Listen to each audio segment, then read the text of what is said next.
wife leaked my company's secrets to her lover, so I burned their lives to the ground.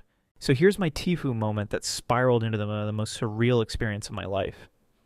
My name's Ethan, and for the past 10 years, I've poured everything into my tech company. I started it in a cramped apartment, eating ramen and sleeping 4 hours a night. Slowly it grew. I built a solid team, landed major clients, and by my mid-30s, I was finally living the life I dreamed of. And through it all, I thought my wife, Vanessa, was my biggest supporter. She was there when I signed my first big deal, toasting me with champagne. She consoled me when I lost out on a huge contract years ago. Vanessa had always seemed like my rock, the person I was working hard for so we could enjoy our success together, or at least that's what I thought. The cracks started to show about a year ago. Vanessa became distant, not just the we're busy with life kind of distant, but something deeper. She'd spend hours on her phone claiming she was catching up with friends. She started forgetting details about my work, which used to be something she'd ask about constantly. The kicker, Greg, my oldest rival. Greg and I had been competitors since college. Same field, same ambitions, but he always felt like a guy trying to cheat his way to the top. He'd pop up at networking events, schmooze people, and somehow land deals he had no business winning.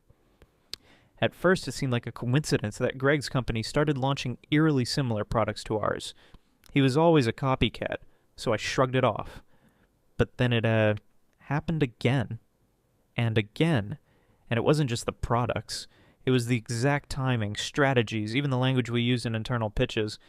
It felt off, but I still wasn't ready to accuse anyone, let alone Vanessa. She was my wife, the person I trusted most. Why would I even consider her being involved? I told myself I was imagining things. But then one night I caught a glimpse of a text on her phone. The message preview said, "Can't wait for the next move." And it was from Greg. My stomach dropped. I placed it cool, pretending I hadn't seen it. But that was the moment I knew something wasn't right. I decided to dig deeper. After that text, I couldn't unsee the signs. It was like every odd thing Vanessa had done over the past year suddenly clicked into place. The nights she'd come home late from yoga but didn't seem sweaty. The way her phone never left her side, even when she showered. The sudden disinterest in my work when she used to light up hearing about my ideas. Still, I kept telling myself, nah, no way. I mean, we've been married for almost a decade. Vanessa wasn't just my wife. She was my best friend. The person who knew all my vulnerabilities, the one I celebrated every milestone with. She'd see me struggle, lose, win, and build everything I had. I couldn't believe she'd betray me like that. But my gut wouldn't let it go. I started paying attention to the little things, like how Greg's company somehow launched a product just 2 weeks after we presented a prototype to my leadership team. I remembered how Vanessa had been unusually interested in that particular project, asking questions she normally wouldn't, and then casually brushing it off as just curious. Then came the business trip she claimed was with friends, but her receipts from the hotel didn't add up. I recognized the chain. Greg always bragged about how it was his go-to spot. And let's not forget the credit card statement. She'd been spending money on dinners I wasn't invited to, at restaurants I didn't recognize. By this point, I felt like I was living in a bad spy movie, but I didn't want to jump to conclusions and confront her without proof. If I was wrong, I'd destroy our marriage for no reason. If I was right, well, I didn't want to think about that yet. That's when I made the decision to hire a private investigator. Honestly, I felt like a complete idiot doing it. Like, who hires a PI to spy on their wife? But the guy was professional and discreet and honestly kind of expensive. But I needed answers. The investigator didn't disappoint. Just 2 weeks later, I had everything. Emails, photos of secret meetups, text logs. It wasn't just a fling. Vanessa and Greg weren't just sleeping together. They were conspiring. She'd been leaking confidential company info to Greg for months, helping him undercut me at every turn. And the cherry on top? They were making plans to run off together once my company took a big enough hit. I stared at the evidence for hours, trying to process it. My wife, the person I trusted more than anyone, had sided with my worst enemy, and I had no idea what to do next. When I saw the evidence, I didn't cry or scream. I just sat there completely numb. It was like my entire world shattered in an instant, but the pieces were so scattered I didn't know where to start picking them up. Vanessa had betrayed me. Greg was using her to destroy my company. And the worst part? They were laughing behind my back, planning a future together while tearing down everything I'd worked so hard to build. But instead of confronting Vanessa, I did. Nothing. I kept the evidence locked away and acted like everything was normal. She didn't know I knew. And that gave me an edge. I needed time to think, time to figure out how to handle this without letting my emotions blow it all up. So for the next week, I played the part of the clueless husband. I kissed Vanessa goodbye in the mornings, pretended not to notice when she was glued to her phone, and even acted interested when she made small talk about her yoga friends. But behind the scenes, I was planning. The first step? Protecting my company. I called an emergency meeting with my leadership team and subtly started introducing fake strategies into the mix. Decoy projects, false product launches, just enough to make it look real. I also quietly locked down sensitive files, limiting access to only a few trusted employees. If Vanessa or Greg tried to dig deeper, they'd find dead ends. Meanwhile, I started paying closer attention to Vanessa's movements. When she left for errands, I tracked her location using the app we'd both installed on our phones years ago. It didn't take long to confirm my suspicions. She was meeting Greg at his office. I started to notice her slipping up too. She'd mentioned things she couldn't possibly know unless Greg had told her. "Wow, Greg's company is really stepping it up lately, huh?" she said once over dinner, with this smug little smile. It took everything in me not to snap right then and there, but I wasn't ready to make my move. Not yet. I needed them to think they were winning. At this point, I was playing a dangerous game. Vanessa and Greg thought they had me beat, and I needed them to keep thinking that while I carefully laid my trap. Vanessa's behavior grew bolder. She'd leave for hours at a time, claiming she was helping a friend or running errands. I'd smile, nod, and tell her to take her time. Inside, I was boiling, but I kept my cool.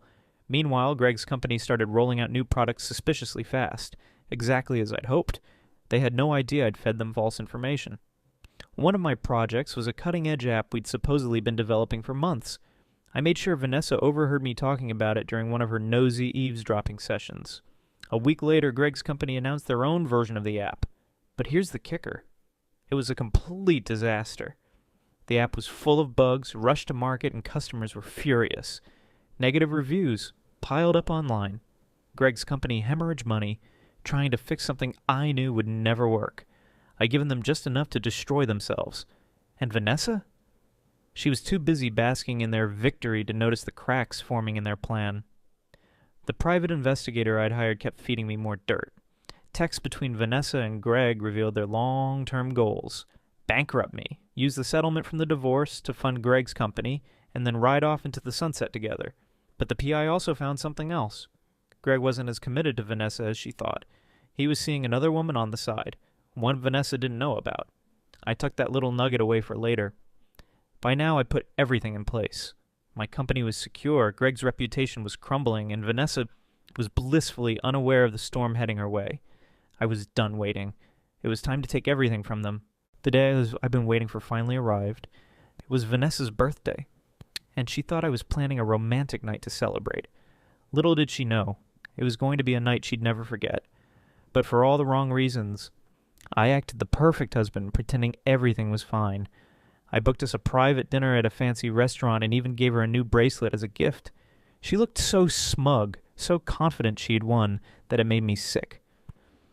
But I kept smiling, knowing what was about to come. Toward the end of dinner, I casually mentioned, Vanessa, I've been thinking a lot about trust lately. Her face froze for just a second, but she quickly covered it with a laugh. Oh? What's brought that on? I leaned in, keeping my tone calm. Funny thing about trust. It's so easy to lose when someone starts lying. The color drained from her face. What? What are you talking about? She stammered. I pulled out my phone and showed her a picture of her and Greg at a hotel. Her jaw dropped. Then I opened my email and showed her a thread of messages between her and Greg plotting to destroy me. She tried to talk, but I held up my hand. Save it. I've seen it all.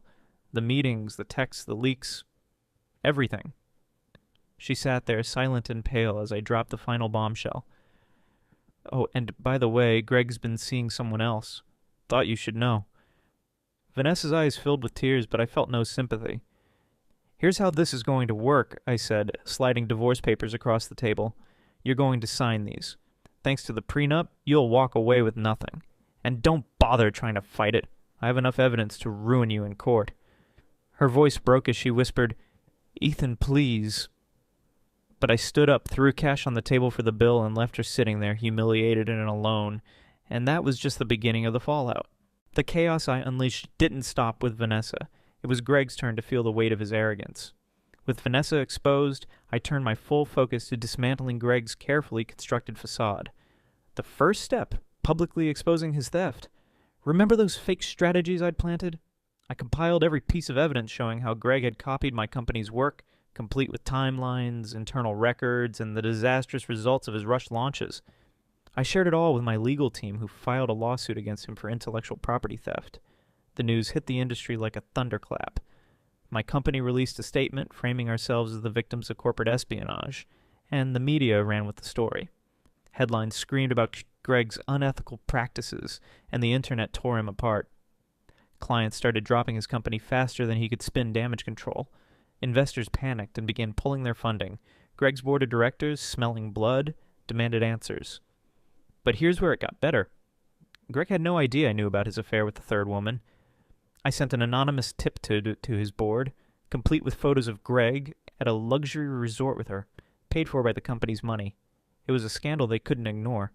His board launched an internal investigation, and within weeks Greg was ousted as CEO. His empire, once built on lies and stolen ideas, was now crumbling under its own weight. But I wasn't done. Behind the scenes, I reached out to a few key players in the industry, clients Greg had poached from me. I explained everything, showed them how he'd used my company's stolen work, and offered them incentives to return to us. Many of them did, eager to distance themselves from Greg's sinking ship. By the end of it, Greg's company was a shell of what it used to be. Lawsuits piled up, investors fled, and his reputation was beyond repair. And Greg? He reached out to Vanessa, hoping to salvage what was left of their partnership. I know this because Vanessa, now desperate and abandoned, started texting me. She begged for forgiveness, claiming she'd been manipulated by Greg and didn't realize what she was doing. I ignored her. She and Greg deserved each other. Two people who had betrayed me for their own selfish gain, now left with nothing but the wreckage of their schemes. But for me, this wasn't just about revenge. It was about reclaiming my life and proving that no one could destroy what I'd built. After the storm passed, I finally had a chance to breathe. Greg's company was in ruins, Vanessa was out of my life, and my business was secure. But despite the vindication, there was an emptiness I couldn't shake. I'd won, sure, but and at what cost? Rebuilding wasn't just about fixing my company. It was about fixing me. For weeks I threw myself into work. I strengthened my leadership team, fostered trust with my employees, and made sure every corner of my business was airtight. But the late nights at the office couldn't distract me forever. When I went home, the silence was deafening. The house Vanessa and I had shared now felt like a tomb. Every corner reminded me of her lies, of the woman I thought I knew, but clearly didn't. So I decided to make a change. I sold the house. It was a big decision, but it felt like a fresh start. I found a smaller place closer to the city, a modern minimalist apartment that didn't carry the weight of old memories. Moving out was cathartic, like I was physically shedding the life I used to have. But moving on emotionally? That was harder. The betrayal had left deep scars. I second-guessed everything. Who I trusted, who I let into my life. I started seeing a therapist, which I'll admit was awkward at first, but it helped me unpack everything. The anger, the hurt, the humiliation, it all came pouring out. And slowly I started feeling lighter. One unexpected silver lining was the support I got from my team and even old friends who'd heard about what happened. People rallied around me, reminding me that while Vanessa and Greg had betrayed me, not everyone would. And then there was my business. It became my anchor, the one thing I could control. With Greg gone, we regained clients, expanded into new markets, and even launched a product that became our biggest success yet. It was the ultimate proof that no one, not even my worst enemy, could take away what I'd built. But the most surprising moment came a few months later at a networking event. I ran into an old college friend, someone I hadn't seen in years. Her name was Rachel, and she'd always been kind, the type of person who genuinely cared about others. We started talking, and for the first time in a long time, I felt at ease. No games, no ulterior motives, just two people reconnecting. I didn't know where it would lead, but for the first time in ages, I felt hopeful. Reconnecting with Rachel was like a breath of fresh air. She wasn't just an old friend from college. She was someone who had seen me at my worst back then and still rooted for me. We'd lost touch over the years, but talking to her again felt effortless, like no time had passed. Rachel wasn't anything like Vanessa. She wasn't flashy or superficial. She was grounded, thoughtful, and most importantly, genuine. At first, I wasn't sure if I was ready to let someone into my life again. But Rachel didn't push. She listened, shared her own ups and downs, and reminded me of what it felt like to trust someone without fear. Our first real meeting after that networking event wasn't planned. She texted me out of the blue asking if I wanted to grab coffee. I almost said no. I wasn't sure I was ready. But something told me I needed this. That coffee turned into a 3-hour conversation about everything. Our college days, the paths our lives had taken, and even some of the hard lessons we both learned. I opened up about Vanessa and Greg, something I hadn't done with anyone outside of my therapist. Rachel didn't judge or pity me. She just listened and said, "You deserve better, Ethan, and I hope you know that." For the first time, I believed it. Our connection grew naturally. Rachel wasn't just kind, she was ambitious and had built her own career in the nonprofit sector. Seeing how passionate she was about her work inspired me. It reminded me why I started my own company in the first place, not just to succeed, but to make a real impact. As the weeks turned into months, Rachel became a steady presence in my life. She wasn't trying to fix me or rush me into anything. She just wanted to be there. And slowly, I started to feel like myself again. Not the broken man Vanessa left behind, but the person I'd always wanted to be. Of course, I was still cautious. I had walls up, and Rachel understood that. But she also reminded me, in her own gentle way, that not everyone was like Vanessa. Some people actually meant what they said. One night, as we walked through the city after dinner, she looked at me and said, "You know, I think this whole mess might have been the best thing to happen to you. Not because you deserved it, but because it cleared the way for something better." She was right. Just as I was starting to move on, Vanessa came back into my life. It started with a text. "Ethan, can we talk? Please." I stared at the screen for a solid 5 minutes, debating whether to ignore it. I owed her nothing. She'd burned every bridge between us. But curiosity got the better of me. What could she possibly want now? Against my better judgment, I agreed to meet her. We met at a quiet cafe, and the moment I saw her, I could tell she wasn't doing well. Gone was the confident, polished Vanessa I once knew. Her makeup was smudged, her hair unkempt, and her eyes heavy with dark circles. "Ethan," she started, her voice barely above a whisper, "I made a mistake. A huge mistake." I said nothing, letting her squirm in the silence. She continued, "Greg? He's gone. He left me, took everything we had and ran off with some other woman." Her voice cracked as she added, "I didn't know he was using me too." The irony was almost too much to bear. She had betrayed me, stolen from me, and sided with Greg to destroy me, and now she was the one left broken. "I don't know what you want me to say, Vanessa," I replied coldly. "You made your choices." Tears welled up in her eyes. "I know I don't deserve forgiveness, but I'm desperate, Ethan. I've lost everything. I thought maybe we could start over. I miss us. I miss you." It took everything in me not to laugh. "Start over?" I repeated. "Vanessa, you didn't just cheat on me. You destroyed my trust, tried to ruin my company, and partnered with my enemy to take me down. And now you think you can just waltz back into my life because you're lonely?" She looked stunned, as if she hadn't expected me to stand my ground. "I know I hurt you," she whispered, "but you're a good man, Ethan. Can't we just—" I cut her off. "You're right about one thing. I am a good man. And I deserve better than someone who only comes crawling back when her world falls apart." Her tears turned into full sobs, but I didn't feel pity. I felt closure. For the first time, I wasn't angry or hurt. I was free. As I got up to leave, I said one final thing. "Vanessa, I hope you find whatever it is you're looking for. But it won't be with me." And just like that, I walked out of her life for good.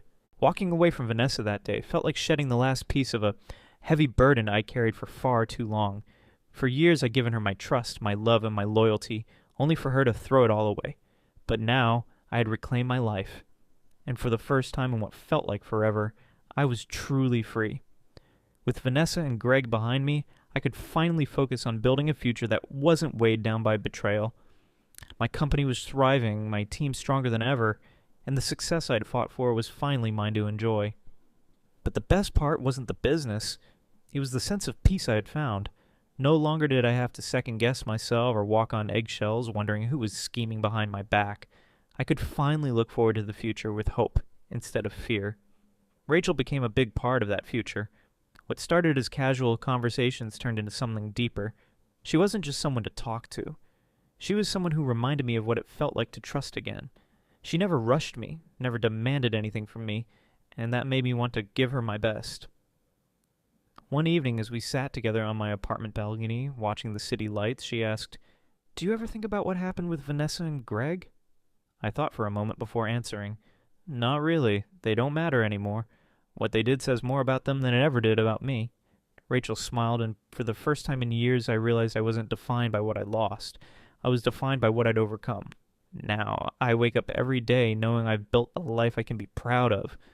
A life full of people who value me for who I am, not what they can take from me. Vanessa and Greg became nothing more than distant memories, cautionary tales of greed and betrayal. As for me, I'm finally free, finally happy, and finally ready to start a new chapter. And that's my story.